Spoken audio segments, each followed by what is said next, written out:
the recording for today's program. We do record these programs, and if you want to get a copy of it, I can send it to you by Dropbox after the program is over. You simply need to send me an email to bob@macomb.com, and I'll make sure that you get a copy of the program for your archives. It's always good to go back through programs that are to-do programs, how-to programs, because how-to programs always have to-dos. So today's program, Negotiating for Maximum Results.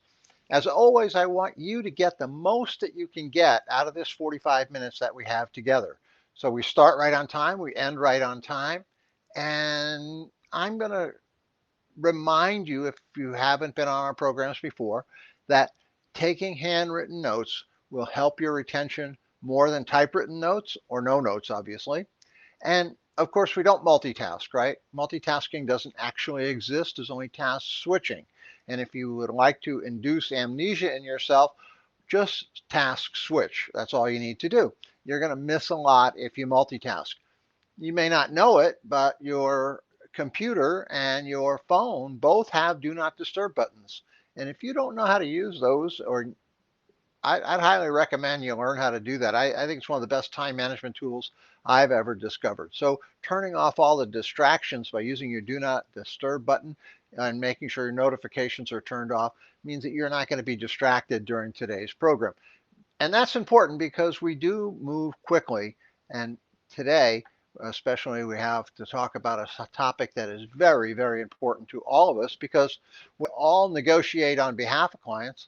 We also often negotiate with clients. And I think that's very, very true. So we want to learn how to negotiate for maximum results. I put my contact information there in the chat window for you for a little bit later if you want. But I am Bob McComb. I am here with you live. And my website, tdogs.com. I'm not going to do commercials for my programs. As I said, no sales pitches. I just want you to know that if you reach out to me, I will get back to you if I can't take your call on the first call. If I can, I will. And I do answer my own phone. If you've not been on a program with me before, just briefly, I started my commercial real estate career in downtown San Francisco at the very end of 1985. And it was a great time to get started. And for 17 years, I was a real estate broker, commercial real estate broker, marketing downtown towers and in the leasing arena primarily. But after 5 years, I started my own company.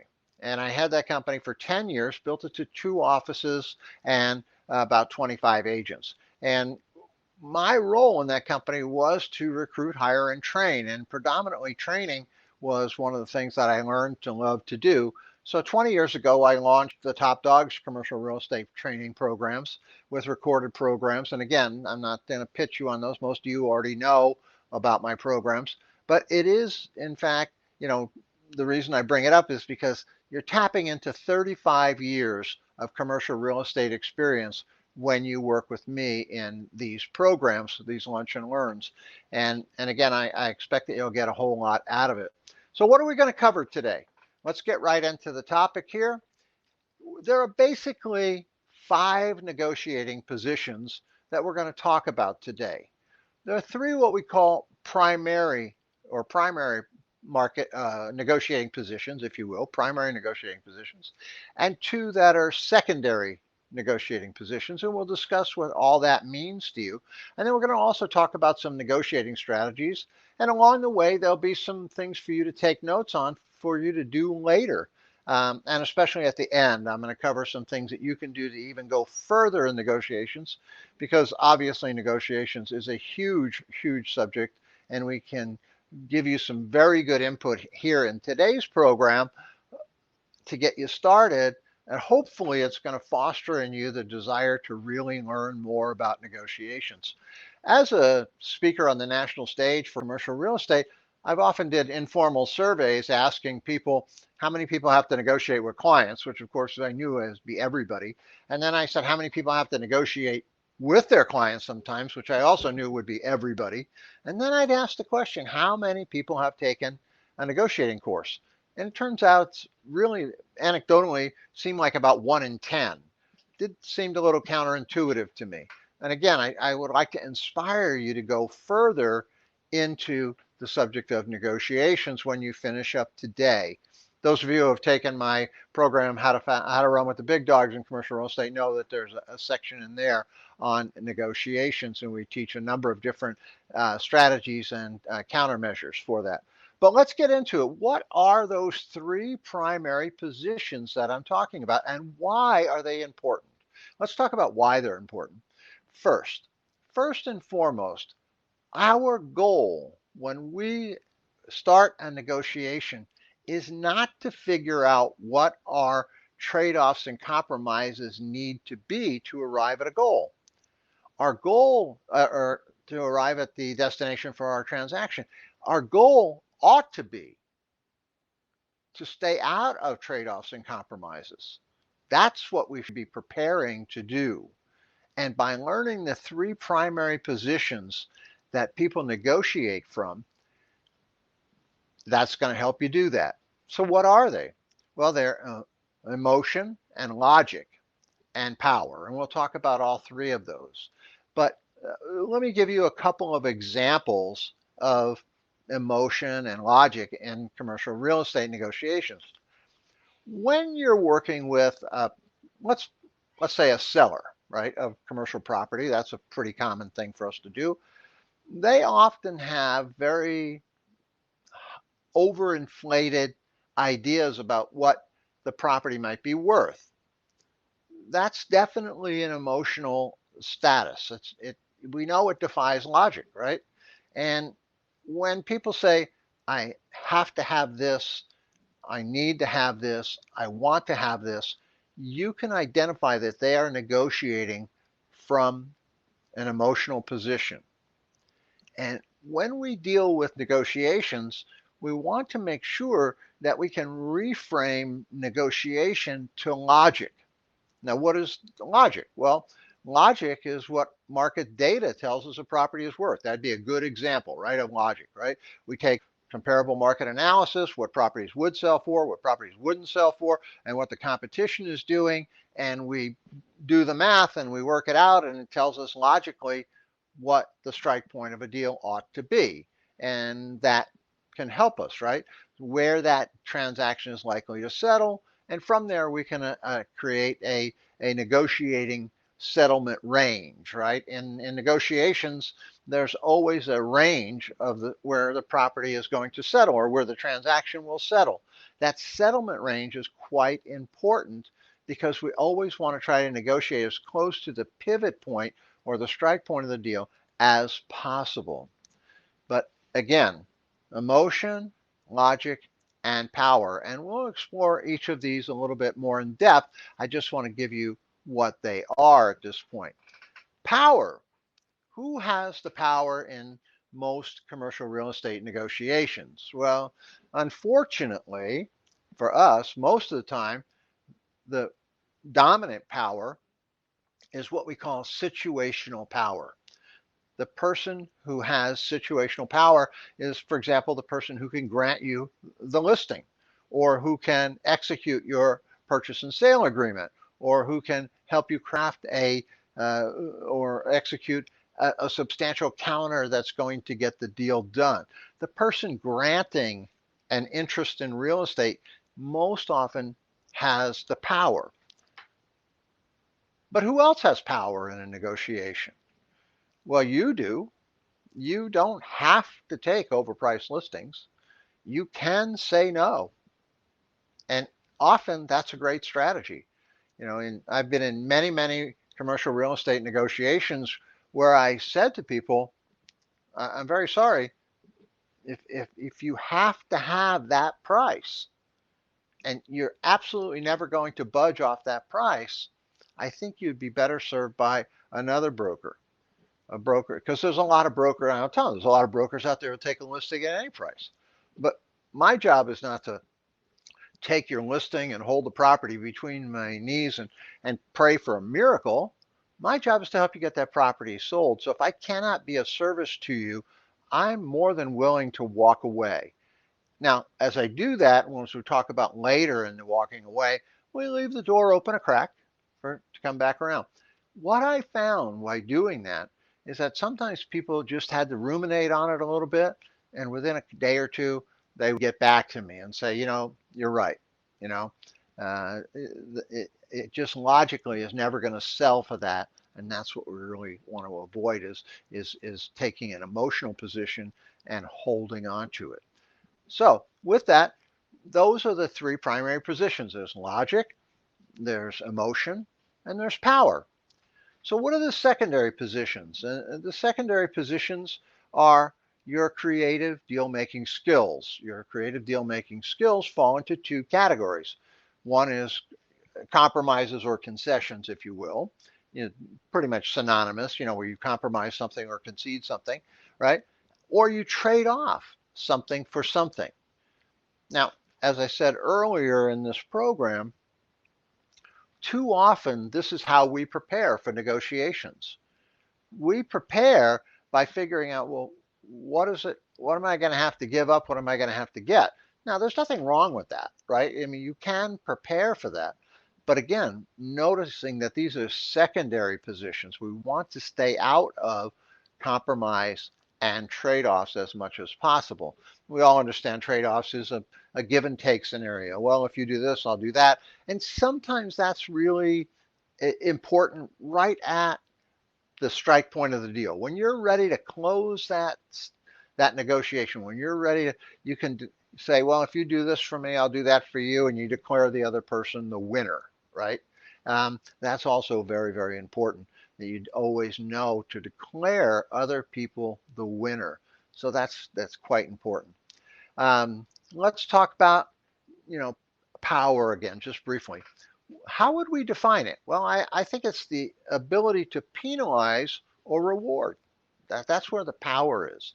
I, we've all been in situations where we're trying to negotiate something, we're trying to get something done for us, and there's a person who's in a situation who can either resolve our problem or not resolve our problem and give us what we want or not give us what we want. And that person is said to have situational power. And the ability to penalize us or to reward us for giving us what we want or taking it away, lies with the power. And again, we're not powerless in our negotiations either, so we want to pay attention to that as well. And knowing where the power lies is very, very important in negotiations. Another example of knowing where the power lies is in some cultures. This happens a lot if you're working with perhaps people from China. If you're working with a lot of people from China, Hong Kong, the Asian cultures, they often don't tell you that you're negotiating with an intermediary, that they're not really the arbiter of the final decision. They're not always the person in power, but they do have some power, and they do have the power to grant you what you want. So knowing where the power lies in a particular negotiation is critical for you to stay out of compromise and trade-offs. So we use our logic and our persuasive skills to minimize concessions and to avoid casual compromises. Using logic and your persuasive skills to minimize concessions and avoid casual compromises. So what do we mean by that? Well, let's say, for example, you're making a presentation on a listing and you are at a point where you're trying to establish the price. That's a pretty common occurrence, I think. And somebody says to you, well, I have to have this, or I must get this amount, or I need to get this. And you know that that's not realistic. That's probably never going to happen, right? What do we do? Well, first we recognize that they are in an emotional state and we need to reframe to logic. So we might say, I understand how you feel. We certainly worked with many other property owners who really felt they needed to get something, a particular price. And what we found is that the market data and the market that buyers know the market They know the market data and they don't overpay based on that. So that's a reframe to logic. And using feel, felt, found, right? Understand how I feel. Understand. We know how we worked with other people who have felt the same way, and what we found is this. And so that's a pretty standard way to reframe. Now you don't always have to use the words feel, felt, found, but in negotiations, not butting heads with the other party is very, very important. So by saying, I understand how you feel, you're laying out a little bit of empathy, right? And if you say, we've worked with other people who have felt the same way, you're laying out some understanding. But then you're reframing to the logic of your argument. And that's really where you want to go, is use that logic, reframe to logic, and use your persuasive skills to minimize those concessions or casual compromise like, okay, well, I'll take the listing even though I know it's 30% over market just because, well, I'm desperate and I'd like to have a listing.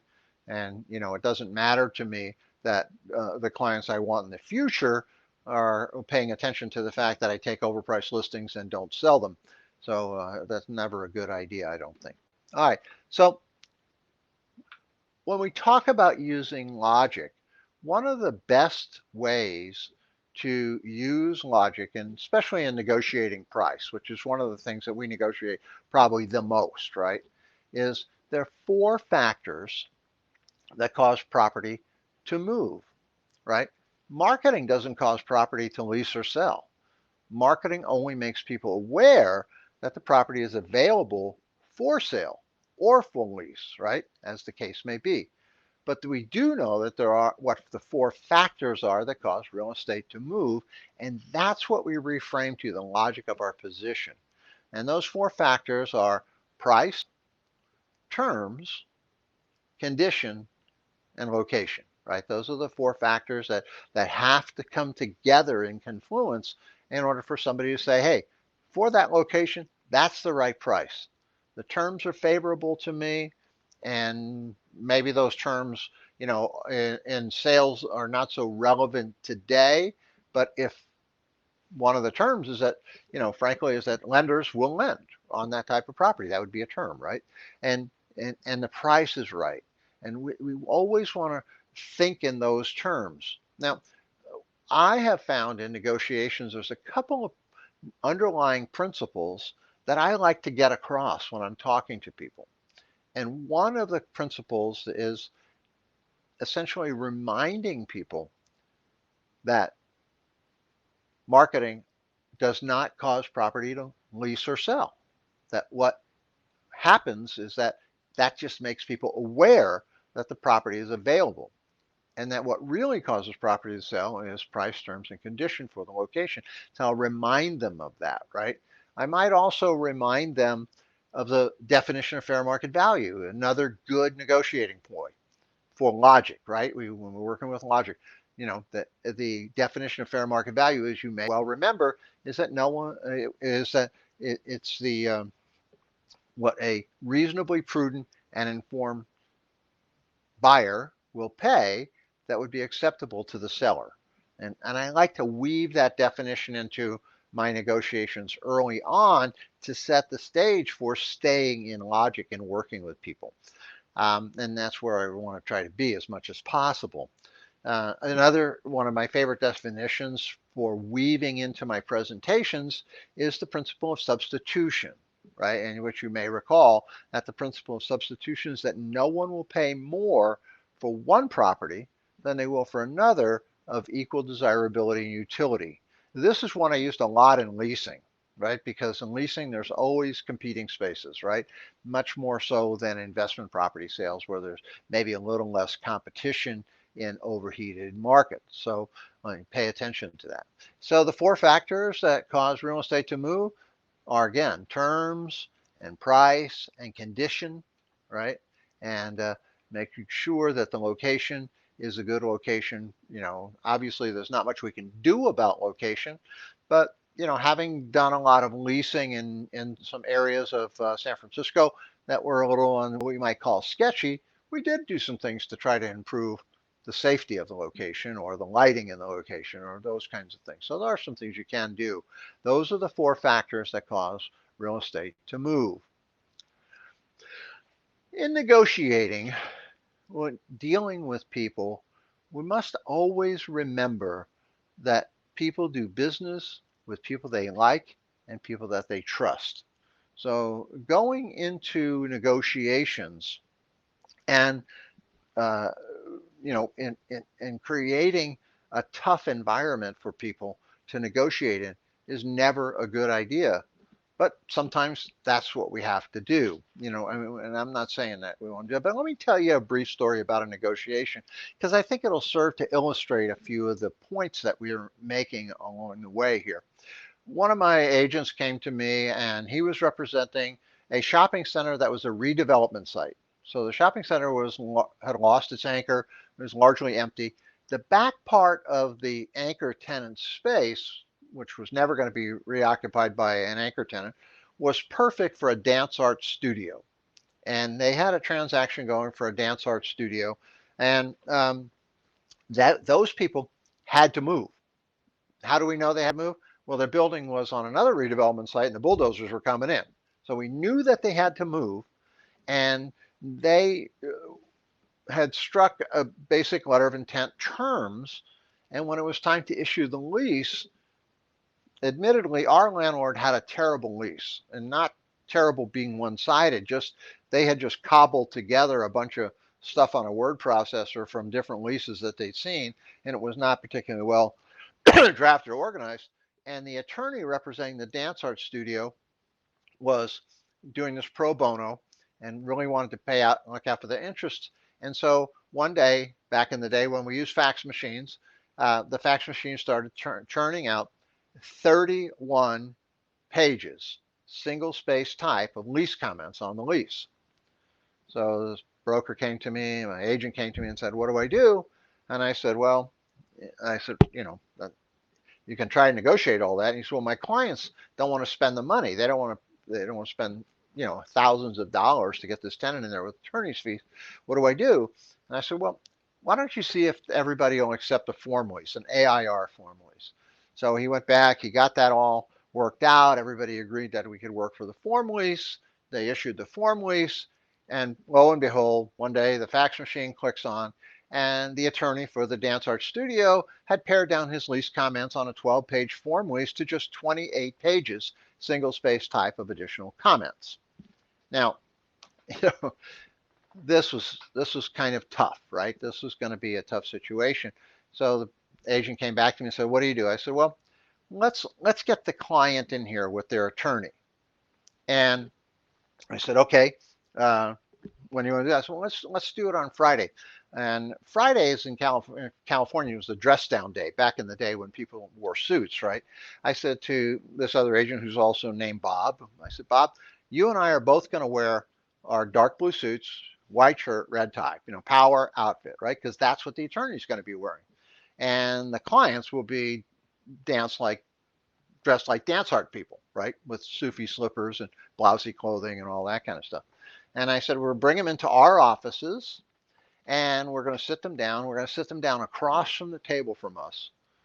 And we're going to tell them that we want them, we like them, but they're not getting the space."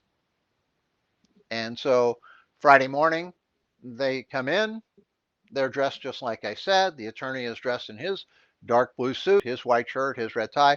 We give him the head of the table. Bob and I sit on one side of the table, and the dance art people sit on the other side of the table, and we drop the bomb. "I'm sorry, we have a problem. We wanted to come in and tell you face to face that you just can't, you're not going to be able to lease this space." And of course, that was a disaster for them. The building's going to be bulldozed down. And they said, "Well, what's the problem? We don't understand." And so, well, he said, we had, the initial problem with the lease, 31 pages of lease comments.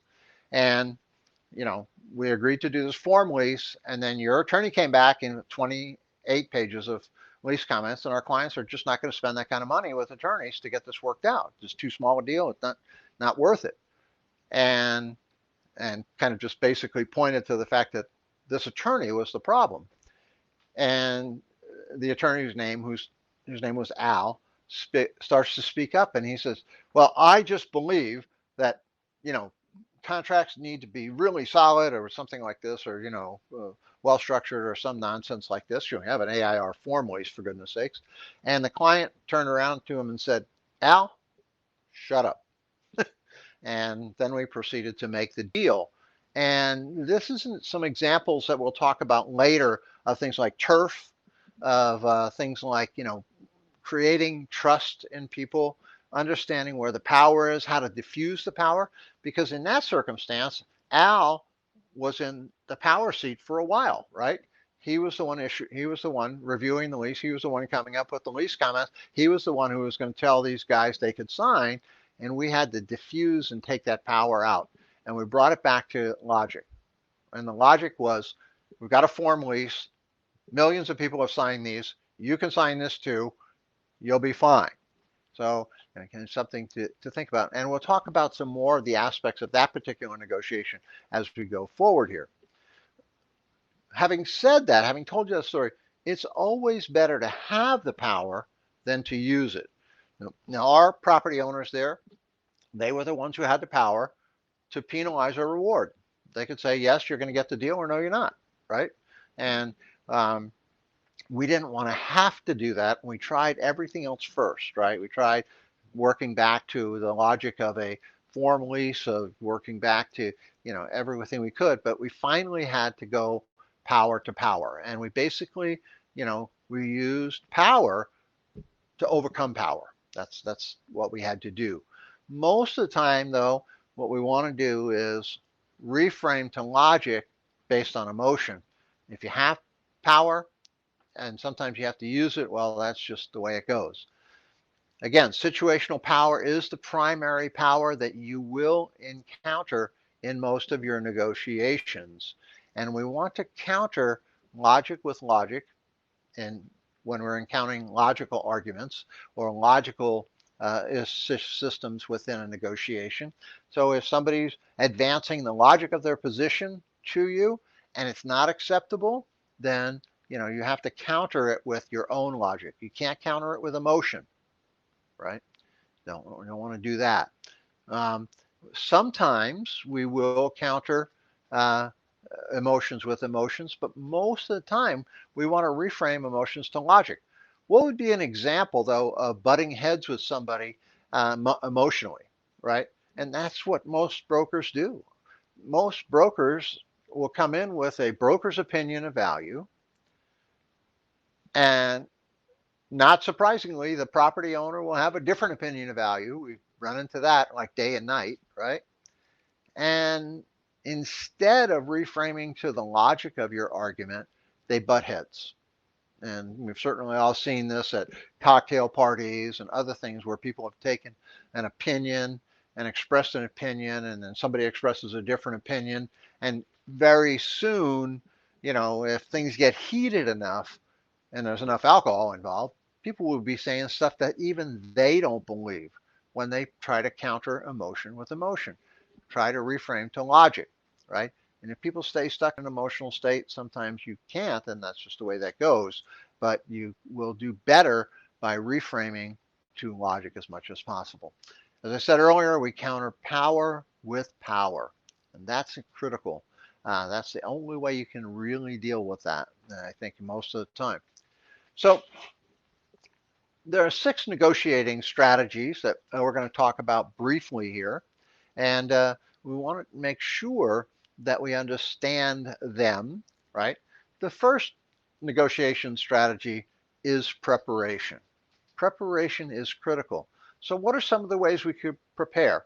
Well, if you're negotiating on the phone, which many times we do, right, you can send an agenda for the negotiations in advance so that you can stay on point.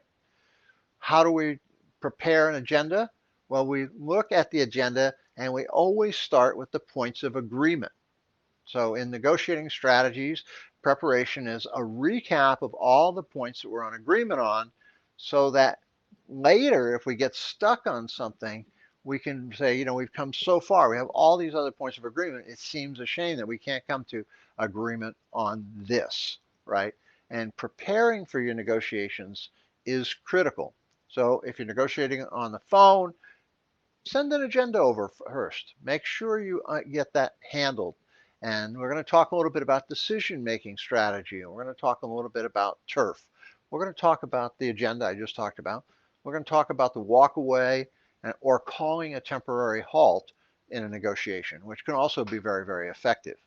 I remember one time I was in a negotiation and things were not going well, and the manager of the company I was working for just declared that she needed a frozen yogurt and we should all go get a frozen yogurt now.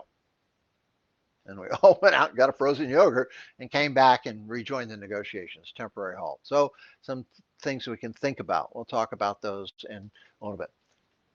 The key thing about preparation I want you to understand is do not prepare to make concessions. You need to know what they are, but don't go in and start offering trade-offs and compromises off the bat for people, as we talked about earlier. So understand the strengths, the weaknesses, the opportunities, and the threats within your negotiation, right? That's key, right, in preparation. So like, well, what are the strengths of their argument, right? What are the weak points in their argument? Where's the opportunity for us to make this transaction happen? And who's threatening this transaction? So earlier I gave you an example of with the Dance Art Studio, Al, the attorney, was the threat in that particular negotiation. The opportunity for making the deal was the fact that they had to move, and this space was perfect for them, and they really wanted it. And our strengths were that we could say no. Our clients were prepared to walk from the deal. We wanted to make it, and we made it, and we did that. And so we want to understand the SWOTs in a negotiation. That's strengths, weaknesses, opportunities, and threats. Know where you are in the negotiating hierarchy. The further you are up in the other party's camp, the more important you are to the negotiation. So if you're negotiating way down here with Seymour, who always needs to see a little bit more of this and a little bit more of that before things move ahead, you're not very far up in that camp, right? So you want to make sure you know where you are in the negotiating hierarchy of any negotiation. How important to this negotiation are you? We've certainly all been involved in transactions where it's the owner, it's the buyer, it's the owner's attorney, the buyer's attorney, and you're in there somewhere, but you're not very far up in that camp. So you want to make sure that you always position yourself to be pretty far up in the other party's camp. In the story I told you earlier about the Dance Art Studio, we talked a little bit about turf, right? We didn't go to them. We didn't go to the attorney's office. We had them come in. We did not have a round table like this. We had an elongated table, and we put the other party on the other side of the table to create this physical barrier between us. We put the attorney at the head of the table because we wanted to give him the illusion that he was in the power seat. And then when we executed our strategy for getting back in control of the negotiations, all of that turf paid off. Now, whenever possible, it is better if you're going to work with people to work around a round table and negotiate in person as much as possible. But turf also occurs on the phone. The person who places the call is the person who has some turf. The person who organizes the call, schedules the call, and the person who presents the agenda. So and that's important that in terms of turf.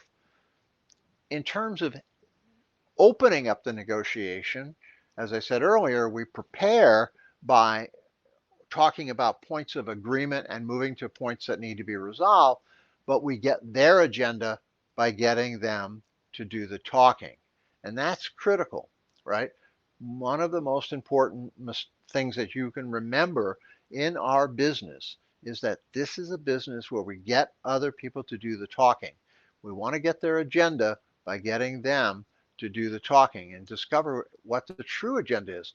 There are in negotiations sometimes things called hidden agendas where people are not telling you everything, right?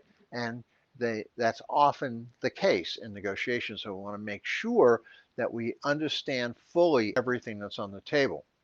Also understanding uh, that different cultures negotiate differently. In most of the American culture, meaning that people who have been in America for maybe one or two generations, tend to have a settlement range, and they kind of want to do the Solomon thing of dividing the baby and getting to the middle. But not every culture negotiates that way. Some cultures, all the concessions are going to happen at the deadline. We're seeing this right now on the world stage with the United States and China, right? And this is not a political discussion, no matter what you think about that. Paying attention to the fact that as they get to the deadline, they're going to see those concessions because that's a culture that will say sort of yes, yes, yes, all the way along the way, yes, yes, yes. And then when you get to the end, they go, oh no, we didn't mean all that. Here we're going to do this, right? And they revise their position. That's not uncommon. Other cultures have to get to yes through no. There are some cultures out there that will keep grinding away for what they want, and until somebody says no enough times, and that's when they'll get to yes, right? So there's a grinding away process. So that one of the things we could talk about. But again, get the full agenda, find out what all of the items are that you're going to be negotiating so that you can make sure that you're negotiating for maximum results. As we've been saying all along, we make compromise our last resort.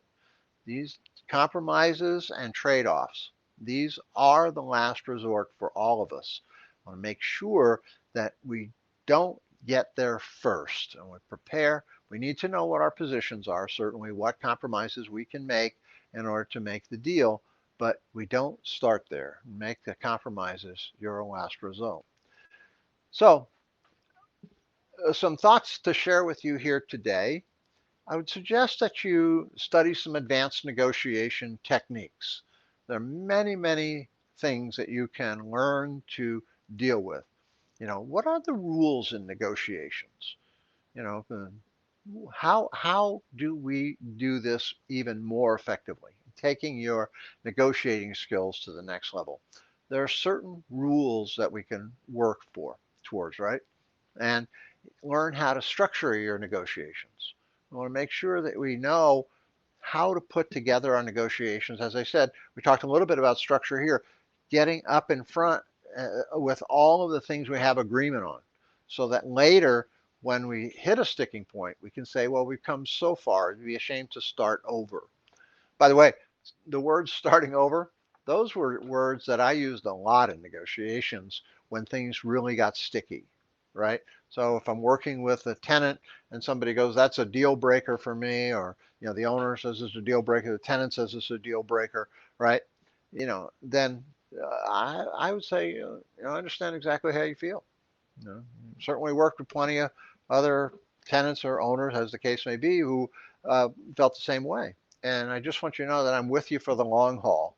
And if we need to start over and find a new tenant, Mr. Landlord, if we need to start over and find a new space, Mr. or Mrs. Tenant, if we need to start over and find another property for you, the buyer, I'm with you on that.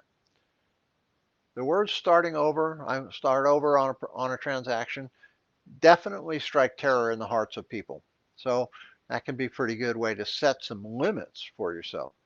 Learning how to say no and win. I talked about this just a few minutes ago, right? There are some people in some cultures and some people in all cultures, I guess, that they just will keep going and going and going and going and going, asking for more, asking for more, asking for more until they hear no enough times. So sometimes we just have to smile and until our face bleeds and say no. And then we'll get to yes with them. So if you find somebody grinding away, that's something you might want to pay attention to. Uh, you know, study these advanced negotiating techniques. All of us have been on airlines, right? We've all been on airplanes. We've all opened up the magazine. We've all seen Chester Karris's 2-day negotiating seminar advertisements.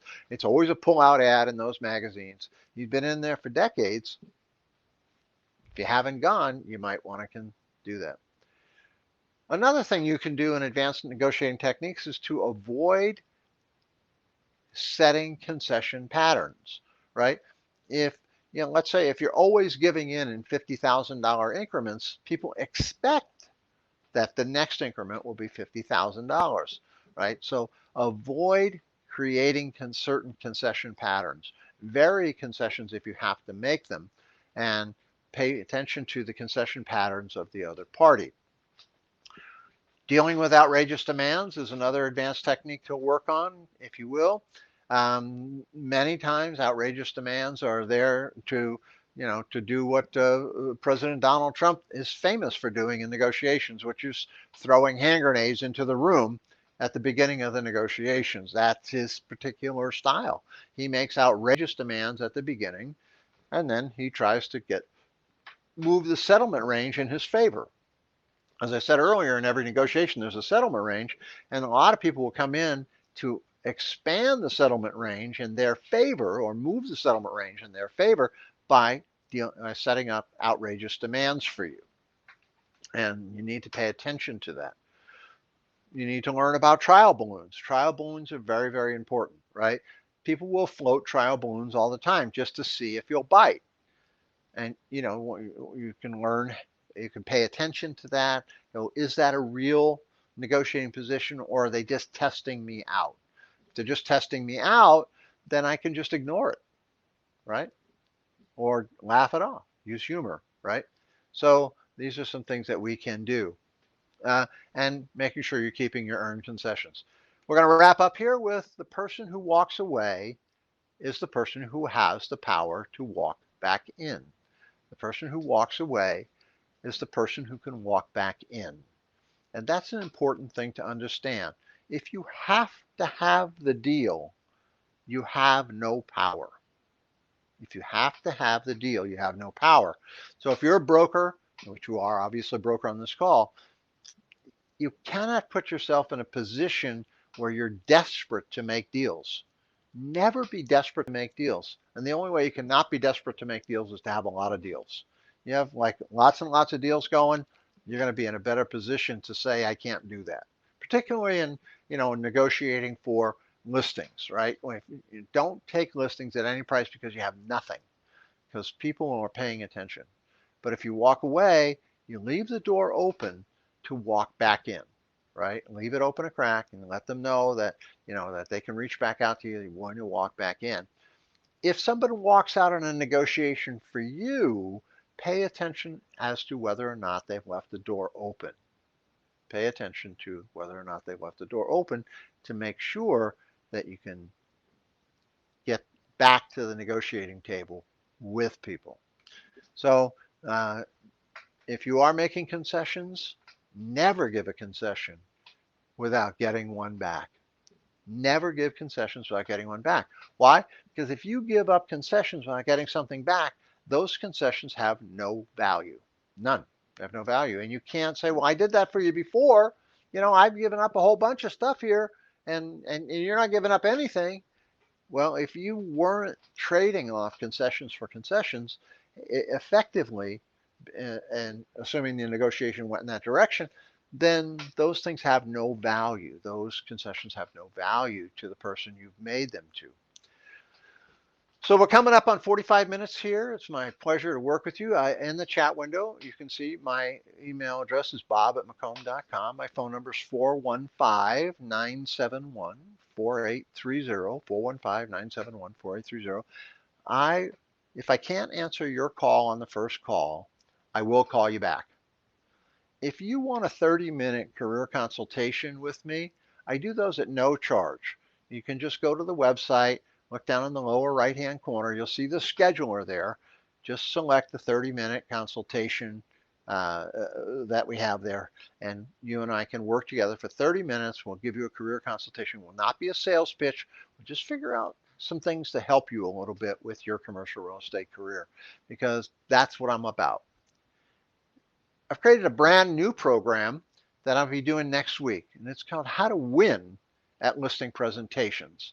And I think you're really going to like it. I did it live for a group down in San Jose recently, and they loved it, and I know you will too. It's a brand new program, How to Win at those listing presentations, and it's really critical to learn how to do that, to really prepare yourself to walk out with the listing at the first meeting. So again, if you want a copy of this recording, do send me an email. I'll make sure you get by Dropbox very shortly after the program is over. If you want to talk to me, give me a call. I'll be tied up for the next couple of hours, so don't call till after 2 o'clock Pacific time today. And I really appreciate you being with me today. Remember, you don't get what you deserve in life. You get what you negotiate for. Take care.